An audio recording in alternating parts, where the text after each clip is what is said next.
A 19-year-old college student called his parents in the middle of the night after his car slid into a ditch on a rural Minnesota road. He told them he was okay, he just needed a ride.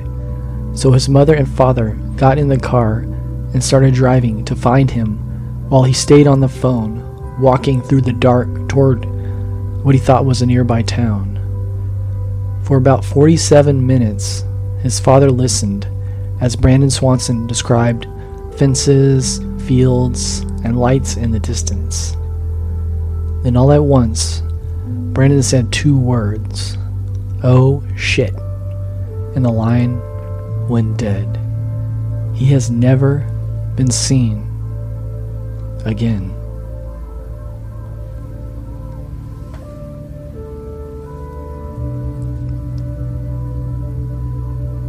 That is what makes this case so hard to shake, because most disappearances begin with silence.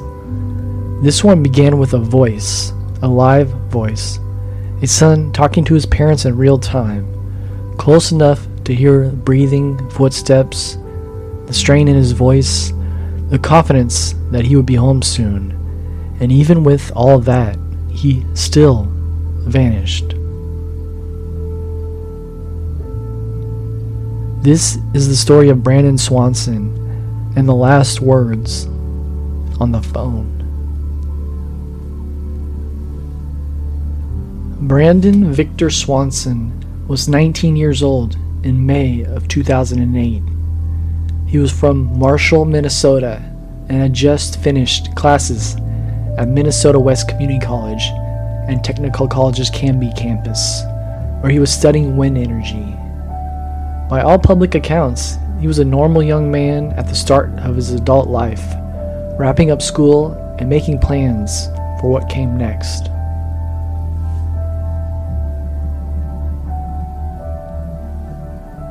That matters in this case because it is easy for a mystery to swallow the person at the center of it. Brandon was not just the guy who disappeared. He was someone's son. Someone with a future, at least from the outside, seemed to be opening up in front of him. And on the night he disappeared, nothing about the evening appeared to point towards some historic true crime mystery.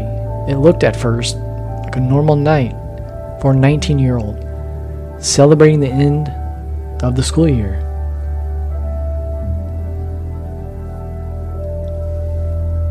On May 13th, 2008, Brandon spent time with friends after classes ended. According to public case summaries, he was at a friend's house in Lynn, Minnesota, before heading home late that night. At some point after leaving, on the early morning of the 14th, Brandon drove off the road into a ditch on a gravel road in rural Lincoln County. He was not believed to be injured, and when he called his parents, he sounded calm enough that the situation initially seemed more annoying than dangerous.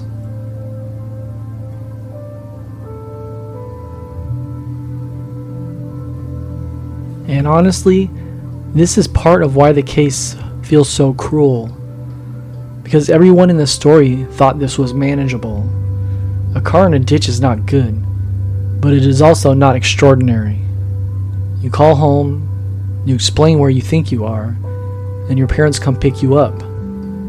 Maybe there's a lecture on the drive back. Maybe the car gets dealt with in the morning. It is not supposed to become one of the most haunting disappearances in modern true crime.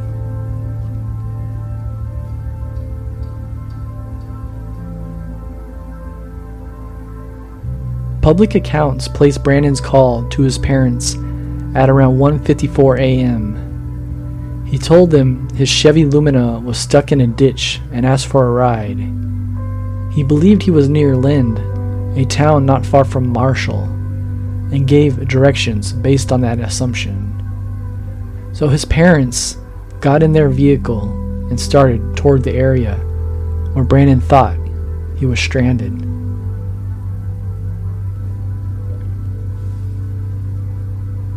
'St. Now here is where the story begins to bend. Brandon thought he knew where he was, but he did not. The one misunderstanding would shape everything that happened next. According to later reporting and cell phone analysis, Brandon was actually not near Lind. He was much farther away, near Taunton and Porter, roughly 25 miles from where he believed he was. So from the very beginning, Brandon and his parents were working with two completely different maps of reality.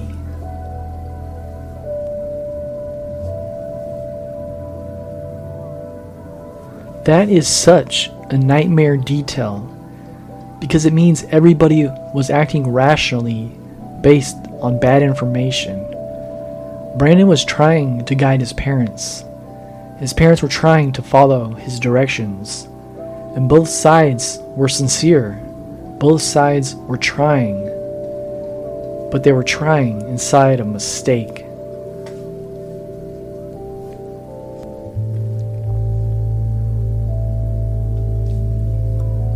At first, Brandon stayed near the car and expected his parents to arrive. But after they drove around the area and could not find him, the frustration started building.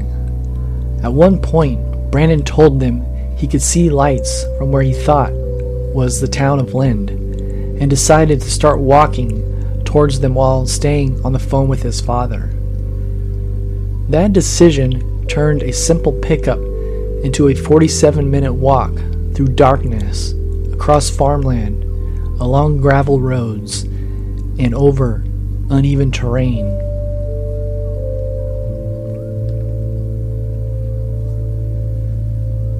This is the emotional heart of the whole case.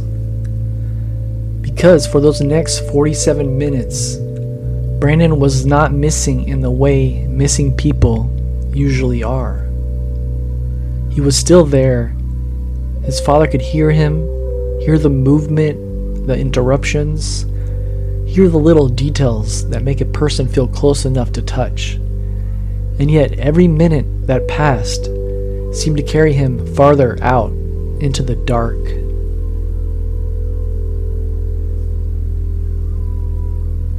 As Brandon walked, he described what he was crossing. Public accounts say he went over fences and through fields.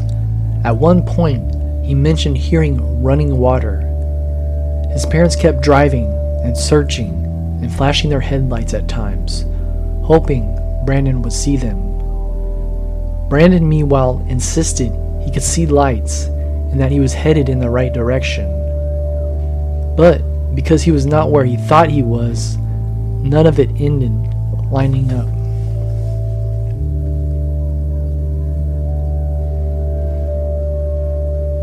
Just imagine from the parents' side. You are in the car in the middle of the night. You know your son is out there somewhere. You keep expecting this thing to resolve. Maybe the next turn, maybe the next road, maybe the next flash of headlights. And meanwhile, he is still talking, still moving, still reachable, but not reachable enough.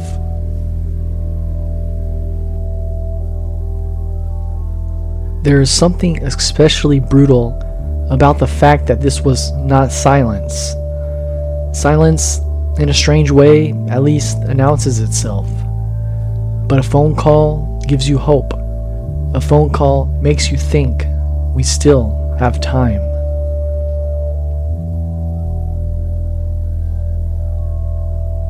And according to repeated public accounts, Brandon kept walking and talking close to 47 minutes. The phone disconnected. His father called back, but Brandon did not answer. Later calls reportedly went straight to voicemail.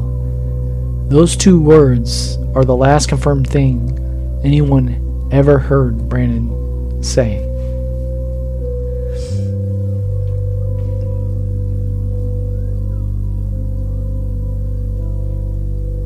That moment is the whole case. Those two words. Because depending on what happened next, it could mean almost anything. A trip, a fall, a sudden encounter, a wrong step into the water, a shock in the dark, human threat, or a natural hazard, or just a brief instant where Brandon realized something had gone very, very wrong. None of those possibilities has been proven.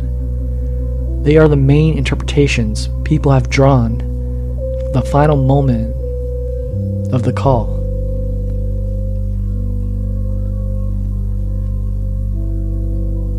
Once Brandon stopped answering, the search began to shift from confused pickup to emergency.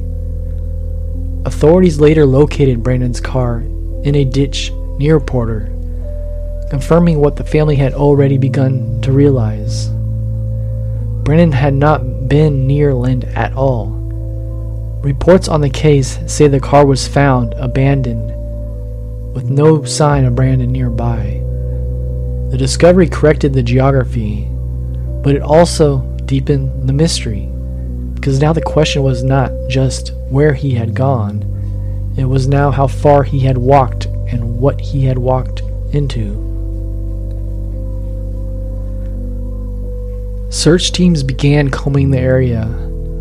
Over time, volunteers, law enforcement, dogs, and specialized resources searched farmland, ditches, waterways, and nearby sections of the river. Public reporting over the years has described repeated efforts to search the terrain that was difficult, muddy, heavily vegetated, and in places dangerous to access. Yet despite all of that, no confirmed trace of Brandon was found. And this is where the case becomes especially haunting, because many people hear the outline and immediately think, well, he must have fallen into the river. And that is a reasonable theory, maybe even the most widely discussed one. But if that is what happened, then why did the extensive searches fail to recover him?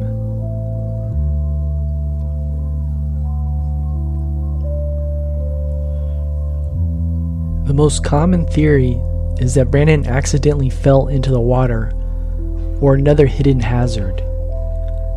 That theory rests on a few known facts. He mentioned hearing running water during the call. Searchers later focused heavily on areas near the river, and the final exclamation sounds, at least to many people, like the reflexive reaction someone might have just before falling. It's not hard to imagine. He's walking in the dark, maybe tired, maybe frustrated, probably disoriented, crossing unfamiliar terrain. He hits a stream bank, a slope, a hole, a washout, or the river itself, and in one bad step, everything changes. That theory is plausible, but it is still just a theory. The problem is the same one that shadows this entire case: the searches. If Brandon died in the river or very near it, why has nothing been found after so many efforts? There may be explanations for that: current, vegetation, animal activity, terrain, timing, but no explanation has been confirmed in a way that closes the case. Another theory is that Brandon suffered an injury and became incapacitated. Rule ground in darkness is not forgiving. A person can get turned around quickly, especially if they already started with the wrong location in mind.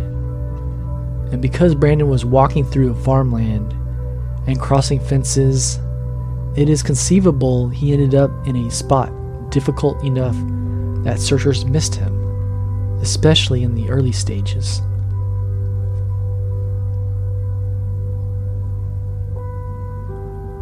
What makes this theory so sad is how close it feels to being survivable. Not some elaborate crime, some dramatic conspiracy. Just a young man, a wrong road, darkness, bad luck, and a landscape bigger than he realized.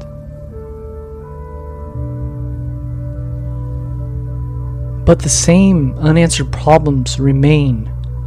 No confirmed trace, no body publicly recovered, no definitive item or scene that told investigators, yes, this is where the story ended.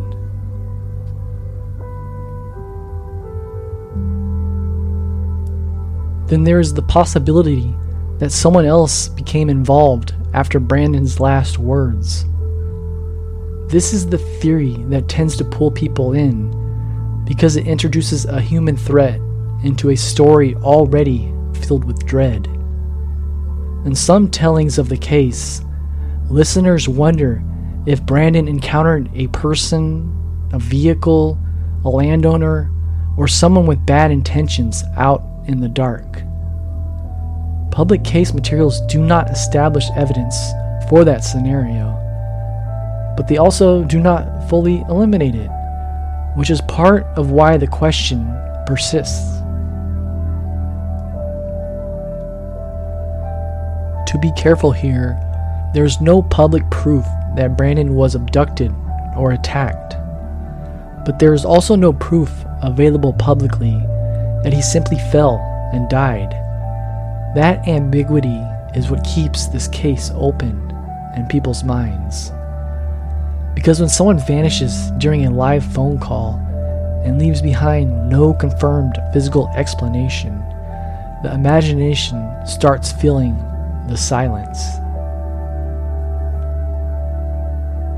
And from a storytelling point of view, this is exactly why this case is so enduring.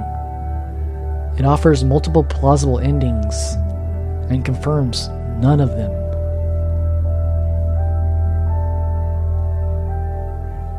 There is one detail in this case that might be the saddest of all.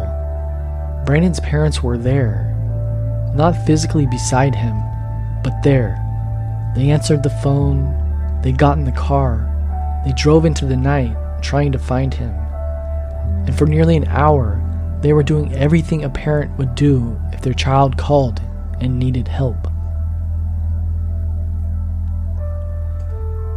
That is what gives this case its emotional force. Not just the mystery, not just the final words, but the unbearable closeness of rescue. This was not a person who disappeared with nobody looking. He disappeared while people were actively trying to bring him home. And that must leave a wound that never really closes. Because if Brandon had never called, the tragedy would still be enormous. But the call means his parents have 47 minutes of memory to replay forever. Every direction, every pause, every decision, every moment where maybe, in hindsight, something could have changed.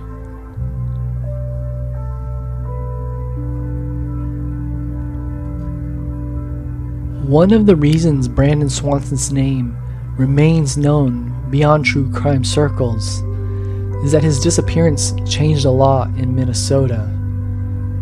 In the years after he vanished, Minnesota passed what became known as Brandon's Law, which requires law enforcement agencies to take a missing adult report without forcing a waiting period and to promptly begin an investigation when certain criteria are met. The law is frequently linked directly to the frustration Brandon's family faced in the earliest hours after he disappeared.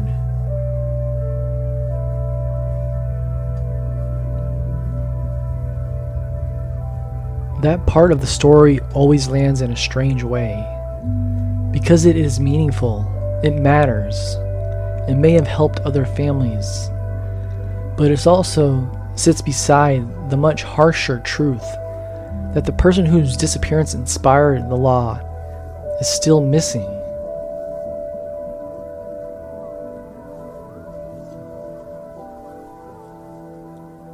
There is something deeply human about that. A family loses a son. The system changes. Other people may have been helped faster because of what happened. And still, the original wound remains open.